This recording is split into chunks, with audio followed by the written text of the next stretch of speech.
Welcome to Capisani Rubelli, the home of Rubelli and the Rubelli Foundation. There to welcome us, actually, there is my great-great-grandfather. So here, what used to be his home, we gathered a lot of pieces which had been collected mostly by my father, which witness the skill of silk weaving, and in particular what has been woven in Venice. It's not only Venice inherited the art of silk from China, but also Venice was inspired by the East. So is this where the story of silk really begins? This is indeed one of the highlights of the collection. It is over 500 years old. You see how well preserved, and really tells what you could do with silk. To me, it's a piece of art. When you talk about silk in the 14, 15, 1600s, you're not talking about textile, you're talking about jewels. They were passed from one generation to another as the most precious belongings. You have to think that with the value of 3 or 4 garments, you could buy a palace.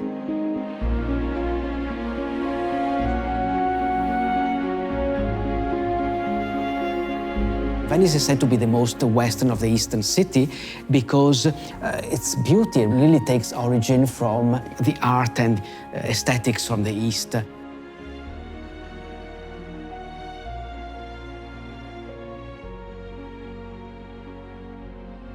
Venice was a city built to protect the inhabitants from the barbarians at the time of the fall of the Roman Empire.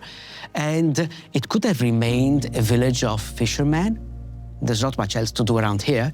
Instead, Venetians were smart enough to keep the contact with the Roman Empire of the East and become merchants. But it wasn't until the 12th century that the most famous Venetian merchant on the Silk Road, Marco Polo, picked up the thread. This writing is about Suzhou. In Suzhou, they have a big quantity of silk, and all people is working or living in the production and trade of silk.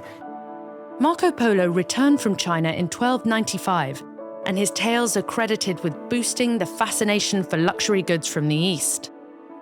During this time period, Venice became a thriving center of trade, with wealth pouring in from the exchange of exotic goods.